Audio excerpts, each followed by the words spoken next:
Hello and welcome to Cicerone Live. I'm Hannah Stevenson and thanks for joining me for this event this evening.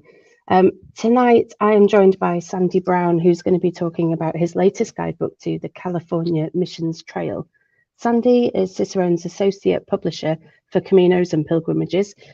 He's walked or biked over 10,000 kilometers of pilgrim trails in Europe and the US.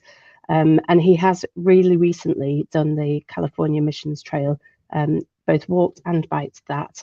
So he has plenty to say about that trail. He has also written Cicerone's guidebooks to the Via Francigena, and we've got part 2 and part 3 out now, and part 1 is available from February next year. So that's coming soon. And he's also done the Camino de Santiago, Camino Frances, and the Way of St. Francis. So he is a pilgrim expert for a reason. And yeah, tonight we're talking about a pilgrimage with a bit of a twist in that it's in the US. So I'll bring Sandy on. It is always a pleasure to speak to him. A quick note about questions. These events work really, really well if you send in questions. So please don't hesitate to send in questions. If you can write them in the comments on Facebook or YouTube, that would be really great.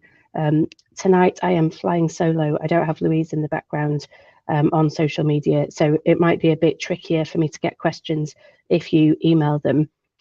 So if you can put them in the comments, that's really helpful, and it'll just make us be able to answer as many as we can. Right, brilliant. I will get Sandy on to say hello. Hi, Sandy. Hi there, Hannah. How are you? I am really good, thank you. I'm really Good. excited about hearing about the California Missions Trail, Well, because I had no idea really that you could do pilgrimages in the US. So this is a whole yeah, new thing for me.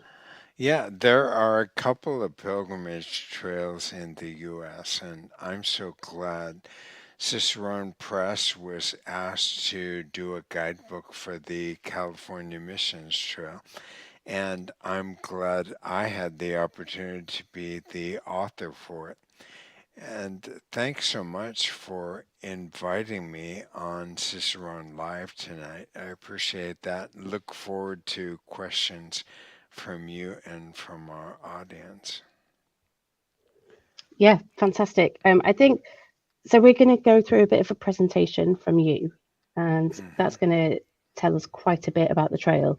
Um, but yeah, if people send in questions while Sandy's talking, then we can, as soon as we finish the presentation, we will go through those questions and have a chat about everything that people want to discuss. So are Great. you are you ready with your presentation, Sandy? I am. Click the button and ready to go. Okay, here we go. Okay, great. Well, it's a real privilege to be talking about the California Missions Trail. And I have to tell you that I was born in California, and I remember my mother taking me and my sisters, along with my grandmother, to Mission San Diego, the mission not far from where we lived when we lived in San Diego. But deeper than that, my mother's father, my grandfather, was baptized at Mission San Juan Capistrano, and my great grandparents were married there. So I have some pretty close connections to California and some interest in the missions trail. And I should say as well that, at least according to DNA, I am 1/8 indigenous North American. And so the story of the Native American peoples at the time of first contact with the Europeans is just fascinating to me. Now, this is the cover of the book, and you see Mission San Miguel there.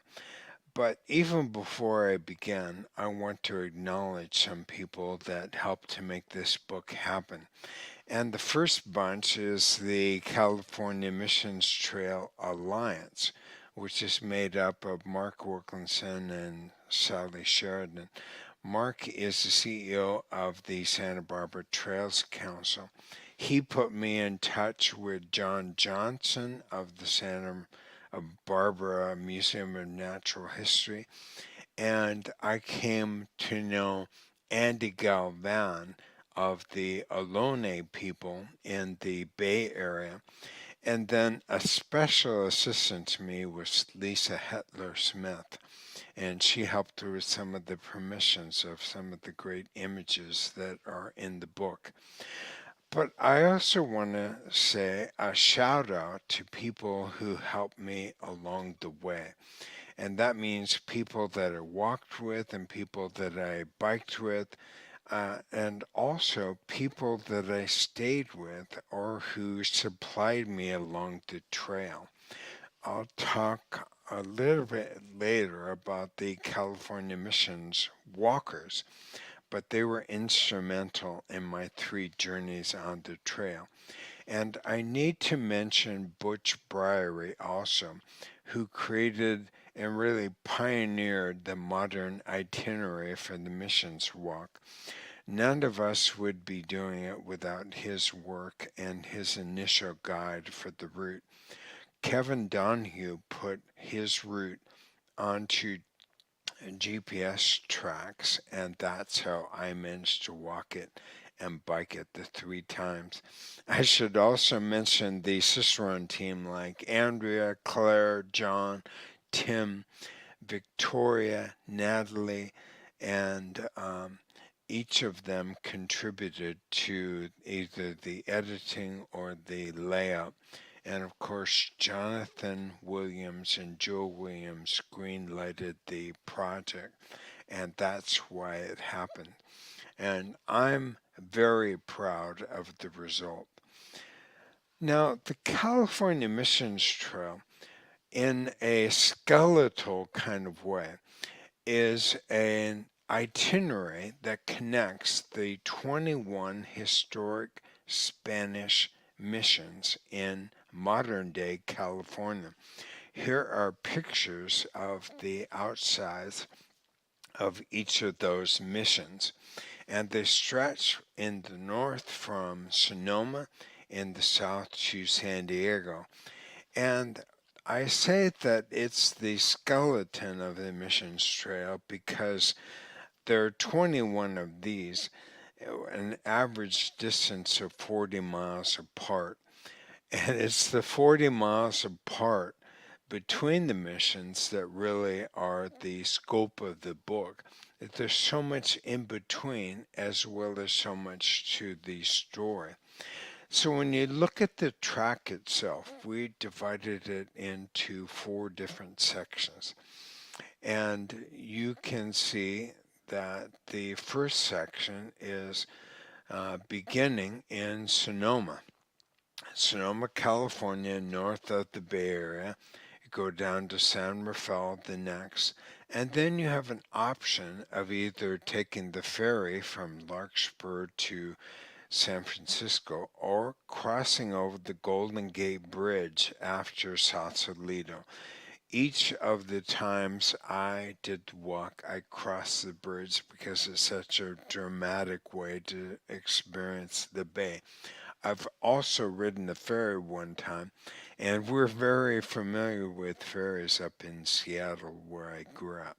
So that's a legitimate way. And you could argue that's the most historic way to cross the bay because the bridge is 20th century, but boats have been going across for thousands of years. You go into San Francisco then, where Mission San Francisco, often called Mission Dolores, is. You head down the peninsula and cross the bay at the Dumbarton Bridge, or take the San Francisco Bay Trail that goes to the south of the bay. And you find Mission San Jose at Fremont. You continue through what we call Silicon Valley now and come to Mission Santa Clara at Santa Clara University. You cross the mountains at the Santa Cruz Mountains at this pass, and you end up then the end of the first section in Santa Cruz.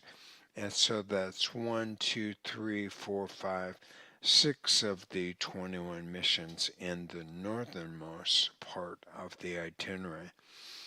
Then from Santa Cruz, you head inland so you can pick up Mission San Juan Bautista.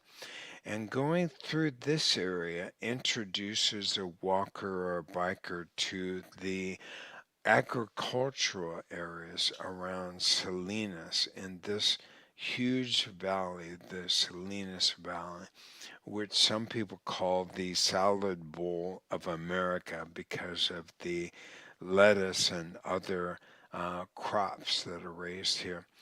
But then you cut over toward Monterey and find yourself at Carmel, where the first, or I should say, the second of the missions was planted, Mission San Carlos Borromeo at Rio Carmelo, or how we call it today, Carmel.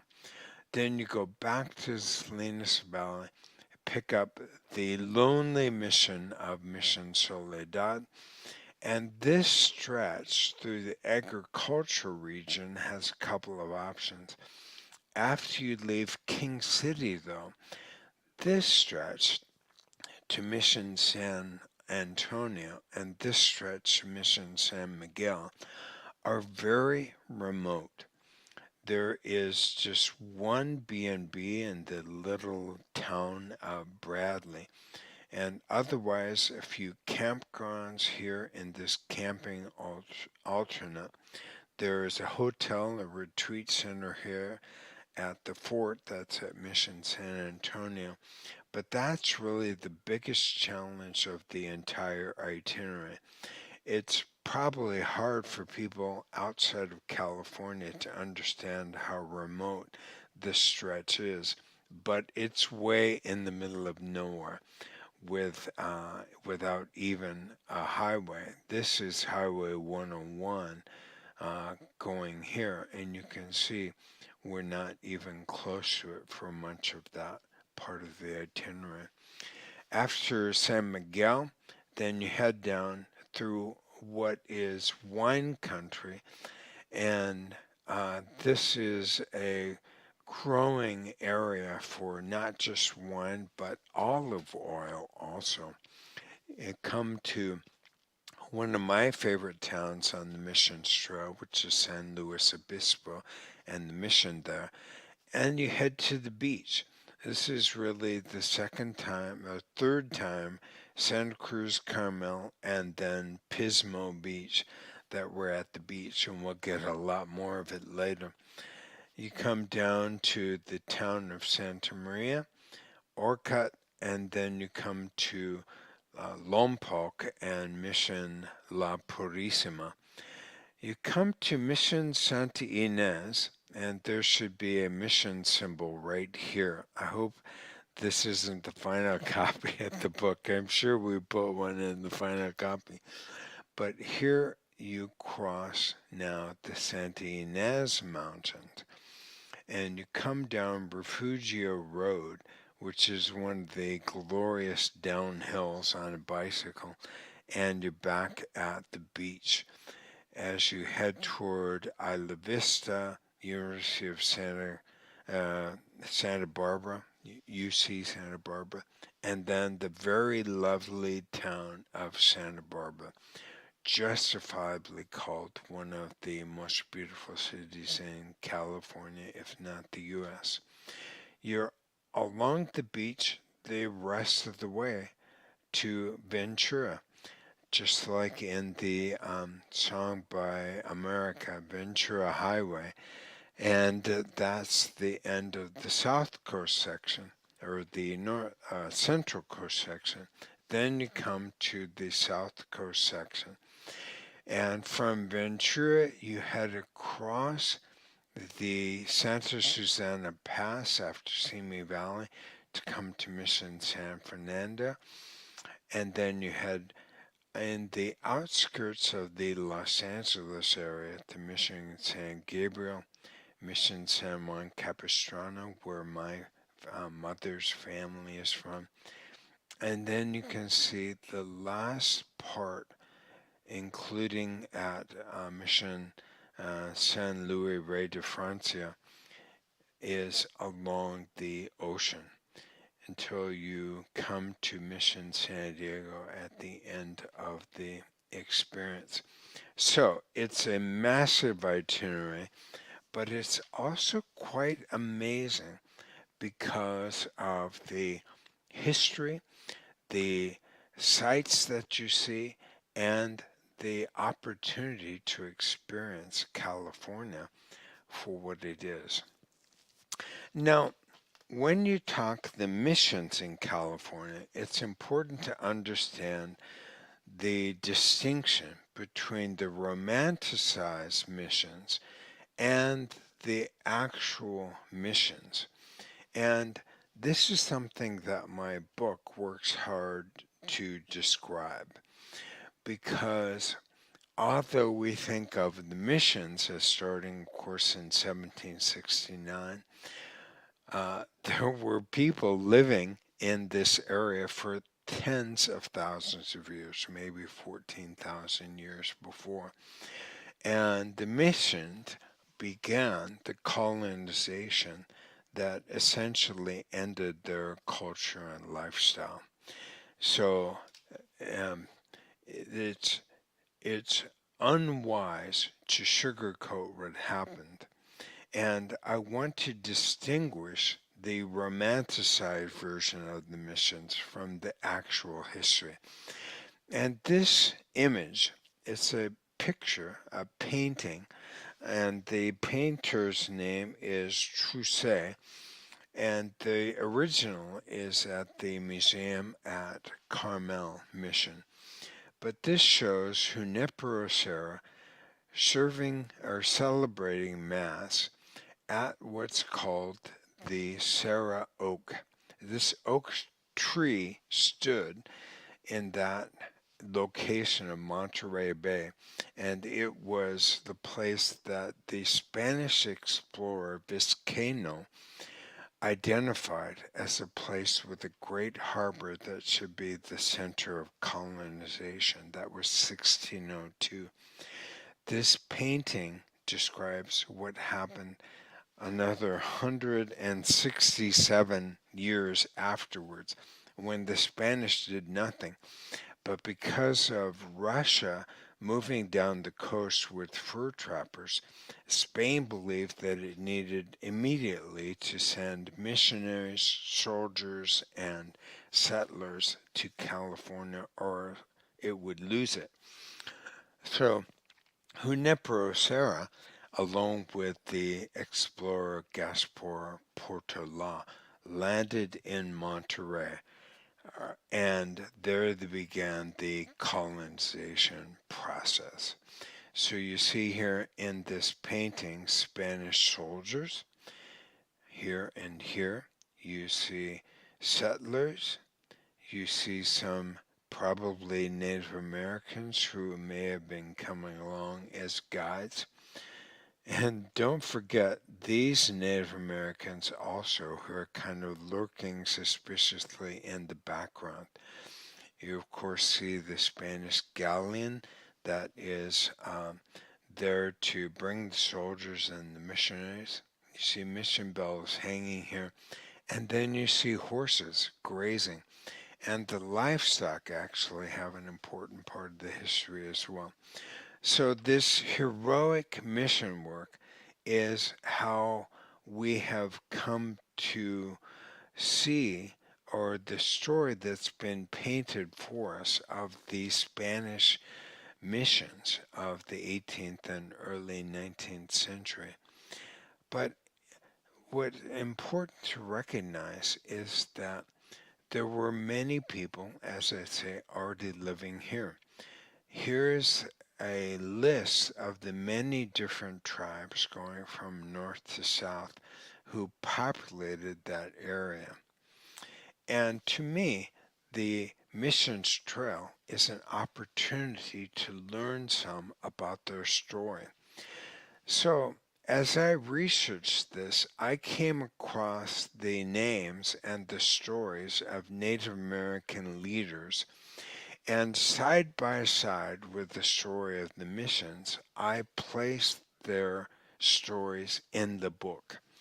So you would learn, for instance, about Lope Inigo, who's one of the few Native Americans who was able to keep and own his tribal lands into the American era. You learn about Toy Perina, who led a revolt at Mission San Gabriel. You would learn about Pablo Tac, who was a Native American at Mission San Luis Rey, who at 10 years old was taken to Europe to train for the priesthood. And his stories from Rome are quite fascinating.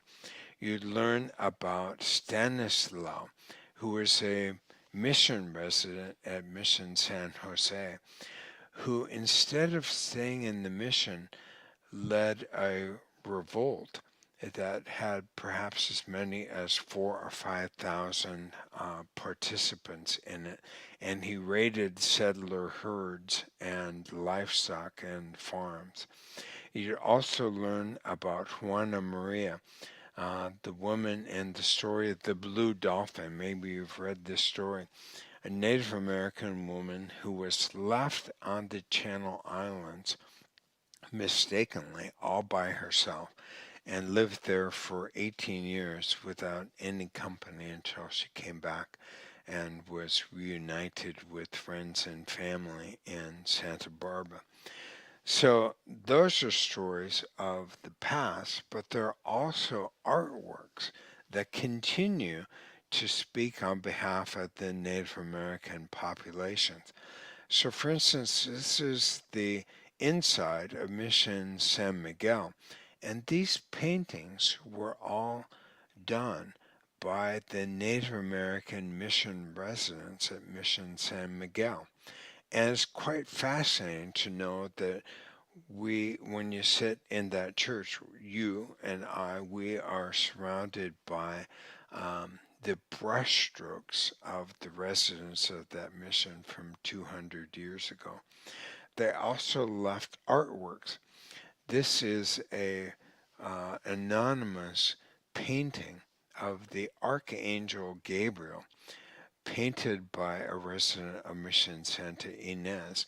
It has the typical iconography. San Rafael is often shown with the staff, with his angel wings, and with a fish because of a biblical story about how he healed someone with the bile of a fish liver. But he's dressed in Native American finery, and his face looks Native American. So it's fascinating to see the existing work of Native American artists from the mission era. And the Missions Trail is also an opportunity to talk about the Native American peoples of today. So this building is in process right now. It's a museum and interpretation center that is part of the Santa Ynez Band of Chumash Indians at Santa Ynez, California, just a few hundred yards off or meters off of the Mission Trail. And it is amazing.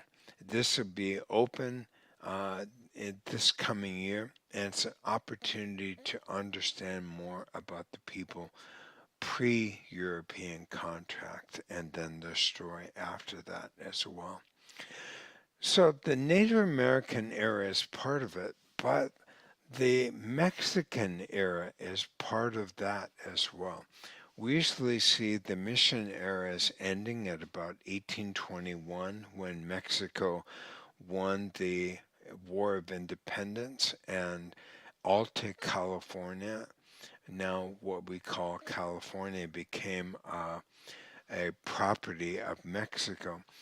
But right there, right across from the mission in Sonoma, California, is a statue of the last Mexican governor of California.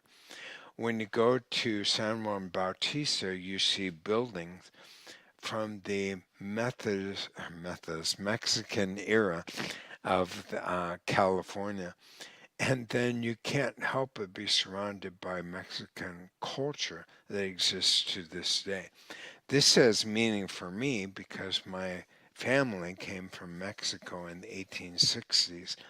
And one thing that the missions do is they help to remind us that the um, earliest contact was Hispanic in origin. And so there are many that are very, very proud of that. And this photograph of the Market La Mexicana is taken from Santa Ana in Orange County, not far from where my family settled. There's also the American era. So Sonoma is also the place where the Bear Flag Revolt happened, and the flag of California still has a bear on it.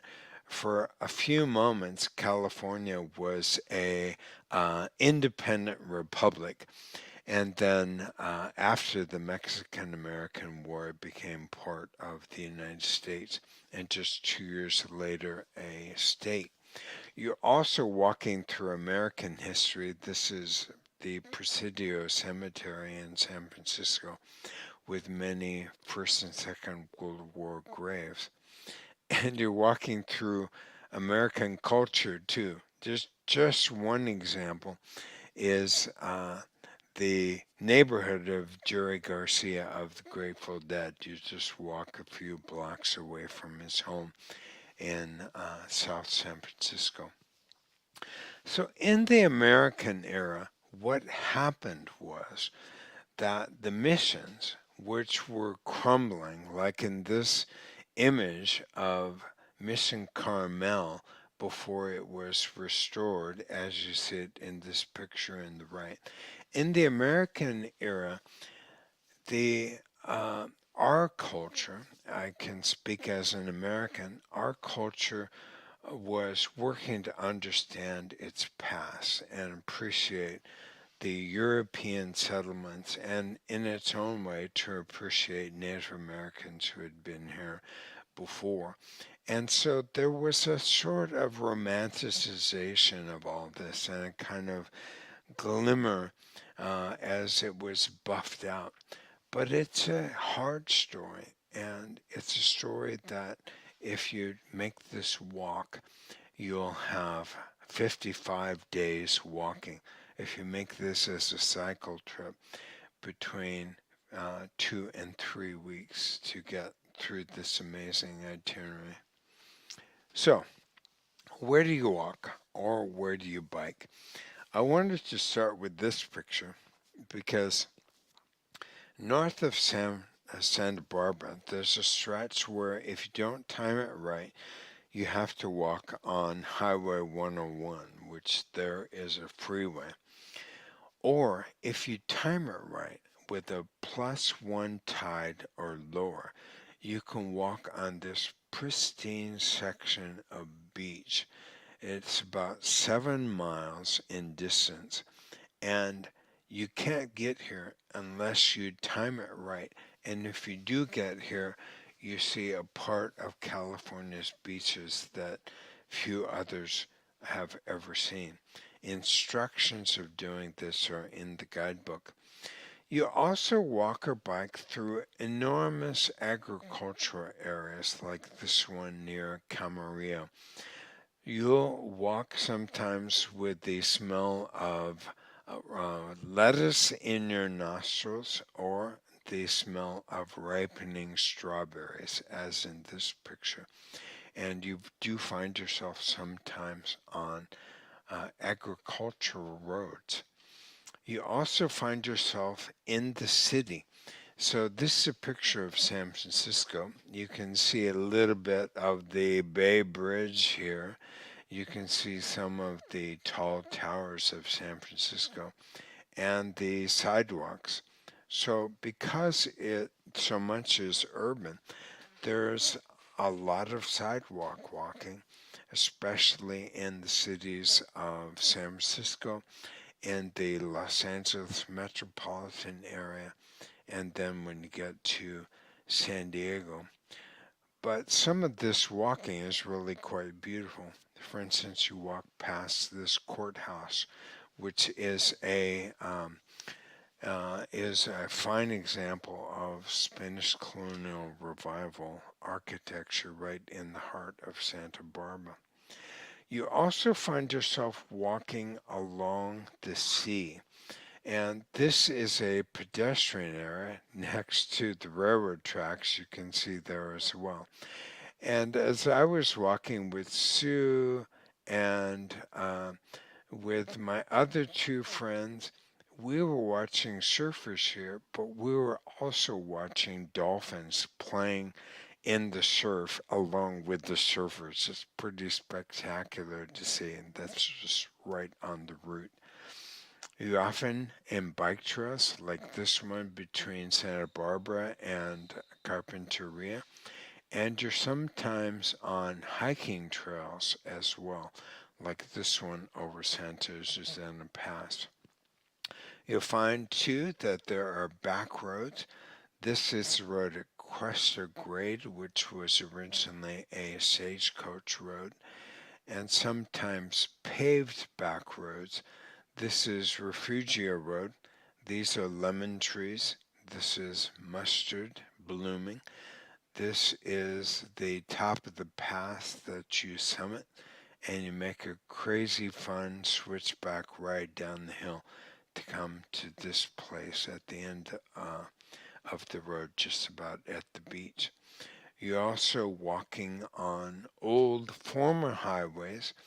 A couple of times you're walking in newer highways as well along the side of the road, and of course sidewalks like this. And it's not all bad because there oftentimes are great smoothie trucks or food trucks along the way. Now, should you walk or should you bike the California Missions Trail? Let me say that most people walk this, and that's because of our justifiable love of walking. I learned in biking it that there are actually some advantages to biking. This is my e-bike, with which I did 2 California Mission Trail experiences, and this is at Pismo Beach. But I want to give an example. So you can walk from Monterey over the hill past Veterans Park and down into Carmel. It's a pretty walk, often through trees, through some suburbs as well.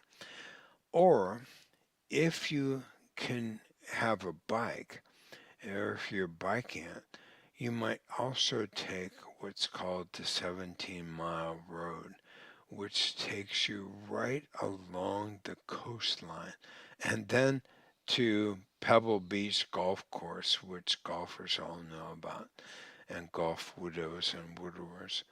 And that also gets you Carmel. It's double the distance. It's not easy to walk it. It's a better bike ride. But to me, that's an example of one advantage to having a bike on this route. And an e-bike was perfect for me. As I said, I also walked it. And you can imagine I walked a shorter route when I walked it. I just didn't have time uh, and was unable to, for supply reasons, also walk on the 17-mile road. This is an example of some of the scenery you see along the way. Now, where do you stay? One of the things we do in all of our pilgrimage books is we make sure that we have an appendix for a stage planning table. So you can see that it, the route begins in Sonoma. We have identified a recommended hotel in Sonoma, given the address, phone number, and website, the price range, and then where it is in relation to the prior stop. This is at the beginning, Mission Sonoma. And then with everyone, we identified the distance. So as you can see on this first page of the stage planning table, the longest distance without an intermediary lodging is 14.8, otherwise 10.6. And so to do this and to stay in commercial properties works out just fine. And our lodging appendix shows how to do it. I also want to say, though, the great thing to do is become part of the crew of the California Mission Walkers. This is the group that through the year puts together walking excursions on the missions trail. And these are two of the most recent ones here right on the right. One of these groups is walking even as I speak.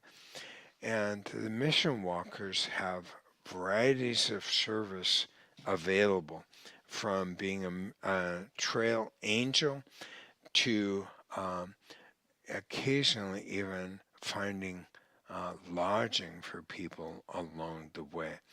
And that website is missionwalkers.org. So to summarize, the star of this journey is California, this amazing state that is on the Pacific Ocean, but it's much more than just a beach state. It's an agricultural state, for one thing. It's got some of the largest agricultural regions in the world. It's a place that's inhabited not just by people, but also by wildlife. This picture is taken from the top of the bluff at the seal rookery at Carpinteria. And the seal mothers come here to luxuriate in the sun as they're calving every year.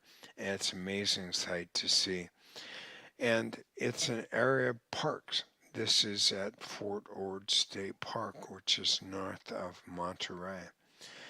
And it's a state full of wonder and majesty and beauty. And one of the great privileges of my life has been to walk it, to bike it twice, and then to be able to share it with others through this new guidebook on the California Missions Trail. That's my presentation, Hannah.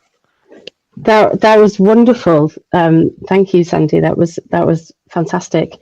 It was very detailed. I feel like I had a few questions to ask, and I kept ticking them off because you kept answering them. Okay. So yeah, that was brilliant.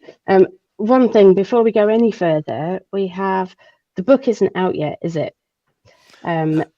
It is not out. The launch for the book is on November 7th in Santa Barbara at the Santa Barbara Historical Museum, 5:30 p.m. I've already bought my tickets. I'll be there. As you may know, I live in Italy. This is my apartment in Italy where it's 8:41 p.m. right now. And so copies are there in Santa Barbara waiting for the launch on the 7th of November. That's the only way you can get it right now, or you can pre-order it through Cicerone Press. Yes, and we haven't even practiced this, but if you pre-order it, we have put a little discount code together for people watching tonight. So if you do want to pre-order Sandy's book, we will send it out from the UK as soon as it arrives here. And you can use the code launch10 to get a discount on that. So I will put that up on the screen right now. But if you use the code launch10, you can get your discount on the pre-order, which, yeah, very exciting. So if anyone's got any questions, then please do send them through. We've still got a little bit of time, and Sandy, he really does know his stuff. So please do feel free to test him. Um, I I was really surprised actually because I don't know much about California. I don't know much about the history. I don't know much about the missions, um, and I was really surprised at the variety that you get on the walk, going through the cities and going along the beaches and going to some really remote places, but also again walking through some of those incredibly busy cities. Does it feel like you're getting an overview of American history when you're walking that route? I think you're getting an overview, certainly, of California history. But one function of California history is that first contact wasn't, or at least the mission phase of first contact wasn't until 1769, which is about 150, 60, 70 years after the East Coast. So the American colonists were already plotting rebellion by the time the first sign of missionaries were landing on the shore in California. So it's a shorter Western, or we could maybe say modern history.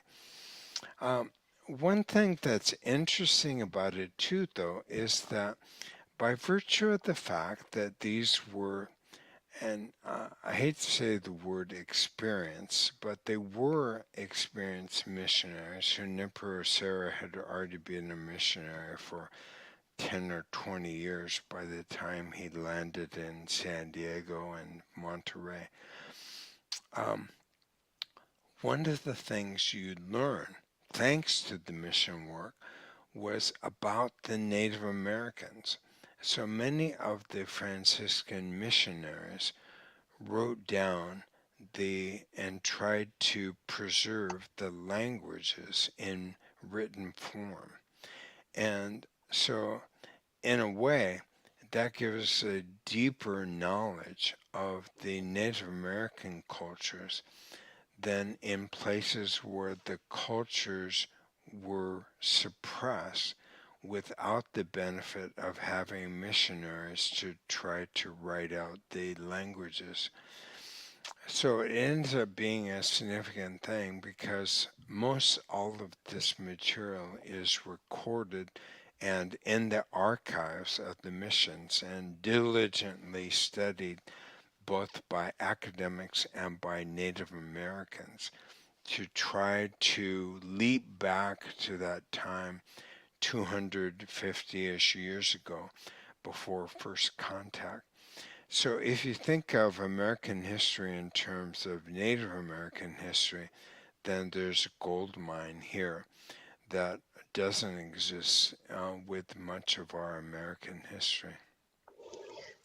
Yeah, I think one thing that is really important, I think, about Cicerone guidebooks is that it's it's almost impossible. I'm going to say this now. Hopefully, I'm right, but it's almost impossible for us to have a guidebook where we have done it because it is purely and simply a good walk. You know, Hmm. it is a good walk. Of course, it's a good walk. It's a good cycle route. We wouldn't do it if it wasn't. But there's so much other stuff that you are absorbing when you're doing the walk, and by staying in the accommodation that you stay in and reading the guidebook alongside it, you're just it's such a a holistic experience, I suppose, not just Yeah. you're just walking this route. Yeah, I think you're right. I mean, in the other guidebooks that I've done, um, there is not such a story full of pathos. Um, Maybe with the exception of going through the World War One cemeteries in France on the Via Francigena, and a dozen or 2 dozen times you're confronted with the graves of young men from 18 to 24 years old who have died not that long ago. This story also has great pathos, and it has it because we're only now coming to realize what was lost. And to me, the irony of looking at what we lost through the California missions is that you could blame the missions for the loss. It's a much more complicated story than that. The missionaries were one of three groups sent by the Spanish. And the real, if I were to say, the horrible crimes against Native Americans that happened actually happened in the American era, less so in the Spanish era. Because as the story is told, the state of California and the federal government gave a per head bounty on dead Native Americans in the 19th century, and hundreds of thousands of Native Americans were killed, murdered during that time. So people need to hear that story. They need to understand it, and the missions trail opens that up. I was delighted to do the research behind this because I couldn't find a place where the academic history that has been done in the last 40 or 50 years was together with the history of the missions, and that it was all put together in a readable way. So, at least from what I have experienced, this Missions Trail book offers something very new. It does it in a geographical story as you go from north to south, um, but it's an important story to tell. I believe the book has value, even if you're not walking or biking, just to hear some of these stories that otherwise wouldn't be heard. Yeah, there is somebody actually who has commented that they haven't walked the trail, but over time they've visited all of the missions, and that they like the history aspect. And I think actually the book would be really helpful, even if you were visiting the missions and not necessarily walking it. Right, we are running out of time, so we have to go through some of these questions. Okay. Thank you, people, for sending them in. Mark Wilkinson has just clarified the dates of the events in Santa Barbara, Uh-oh. which is really helpful. There's the details are there for people to see if they are available to go. Uh-oh, it's November 9th, isn't it? Sorry, Mark, I messed up. November 9th, not the 7th. No, Okay. 7th and the 9th. There's two. Oh, So uh, there is one at Chaucer's bookstore, and then there's one at the Santa Barbara Historical Museum. yeah, that's Um, what I'm thinking about. It's going to yeah. be a big fun party. um, so somebody has asked, Arthur has asked, how much is this trail a recreational walk or cycle, or how much is it actually a pilgrimage? Uh, I would call it a pilgrimage, and it's in our pilgrimage series. It's intended as a pilgrimage, but it gets tricky when you start to define what a pilgrimage is. Um, the French called the Camino de Santiago a neo pilgrimage, which means you are going through historical and religious sites, whether you have interest or not in history or religion. You're going for the purpose of enjoying a good long walk and perhaps also wanting to experience some kind of transformation in the solitude or in the community. Historically, our pilgrimage is a journey to a religious site, and a pilgrim is somebody who is going for the purpose of going to that religious site. And the missions are um, The missions are, I think the correct number is 18 religious buildings, religious communities. There are two or three that are state parks. And so I find it to be a religious experience. And as I have done it, I have meditated on what is the meaning of church in its clash or in its blending with the existing cultures. Good question, thank you. Yeah, really interesting question, and that was something I was wondering myself. Um, Patty has got a question about the accommodation. Could you estimate a daily cost? hmm Yeah, I would say that if you're going to stay in commercial accommodations the whole way, you're looking at $100 a day, and just what the going rate is in California. And there are cheap hotels and expensive hotels. There are areas where they're cheaper and areas where they're more expensive. Um, but on budget, you can do $100 a day. That's where it really pays to have somebody along. And if you can split your hotel costs, that takes away the most expensive piece. There is also camping along the way, and about a third of the nights there are campgrounds available, either private or state parks. And there are three hostels in the trip too, which have inexpensive accommodation, as well as there being three retreat centers in the missions themselves, which give a little bit of a break. I like working with the mission walkers.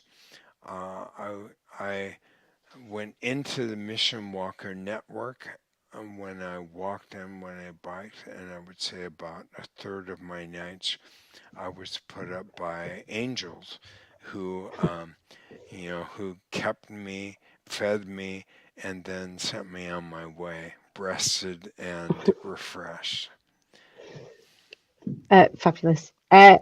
Patty has got another question. Are there possibilities for cars to hire to carry your gear? So I guess she means like a luggage transfer service. There's not a luggage transfer service. If you're going with a group, then an easy way to take care of luggage is to use a car. If you have a car already, rent a car. And say you have five people, then everybody takes one turn walking or one turn driving. And so that's a pretty handy way to do it. Everybody then walks 80%. And even that person that is driving, they can walk backwards to the starting point, and the other people can pick them up. So everybody can get 100% that way. There is not baggage service. What you can do if you really feel the need or have the physical limitation on baggage is um, you can hire taxis between the stops and have them take your luggage ahead. It'd be quite expensive, but it is an option. Each of the ways I carried my pack myself, and I packed my bike with two panniers with my things. I mean, I guess if you're staying in accommodation every night, you can probably manage to have quite a light pack. Yeah. Um, Versus if you're camping, then you would maybe have a tent and a sleeping bag and a stove. But yeah. if you're in accommodations, you can do with, um, 14 to 20 pounds or kilograms wise, 8 to 10, something like that. We have another question from a different Sandy, actually. He's interested in what percentage of the walking is on trail versus country roads versus busy city streets. So I guess, yeah, if you can estimate a percentage of that. California has lots of great hiking trails, and sadly, they don't connect the missions together. They're off in the mountains or other places like that. If you do the primary itinerary, 5% of that is on um, walking trails. So that's about 40 miles of walking on soft dirt trails that you would do. So it's not a wilderness walk, especially when you consider you're uh, getting through California's three largest cities and one of America's largest city, I think second largest city. So with that in mind, what footwear would you recommend? Oh, I would recommend Hoka We One only have trail 2 minutes. Hoka One trail runners, or I would recommend Ultra Olympus 5. That's what I wear. Trail runners are the in thing now, and the maximum cushion shoes are really incredible. Yeah. So you're not going to need stiff walking boots for this. You just want something comfortable and supportive. That's right. Take a bit of pressure off when you're walking on the hard surfaces, I guess. That's right. And if you're to bike this, I would recommend a hardtail mountain bike for the times that you are on the trails, because a skinny tire street bike isn't gonna work. Also, a gravel bike would work there, and my hybrid e-bike worked out just fine for me. Yeah, brilliant. Okay, I'm just trying to scan and see if we've got any more questions, but I think we're out of time pretty much. One thing I will say is that we have a Facebook page, Cicerone Camino, and Sandy is on that Facebook page. So if you do have questions that you haven't had time to ask, you can usually get hold of him there. And he's a pretty helpful guy, and he's also pretty keen on getting people to walk these routes. So yeah, if you feel like you've missed out by asking a question, head to Cicerone Camino and you can ask it there. Another reminder to use the discount code if you want to get a copy of the book. It's launch 10, and you can get a discount on the book. I'll put that just on screen again now.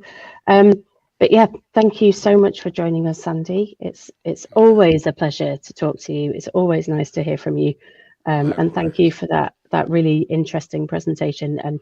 And like you said, not sugarcoating what actually happened along the route, I think is really important. And thanks everybody for joining us and for sending in your questions. This recording will be available on our Facebook page and on our website and on YouTube, so you can catch up in your own time. You can send it to people that might have missed the event tonight. We will also turn the highlights of this episode into a podcast, which will be published in a couple of weeks' time. So make sure you sign up for our newsletter or subscribe to the podcast so that you don't miss out on hearing about that. And hopefully we will see you in a couple of weeks' time. We'll be talking about Hong Kong. So very different, but another incredibly special place. So thank you so much, everybody, for joining us, and we shall see you next time or out on the trails. Take care. Thank you, Hannah. Bye-bye, everybody. Bye.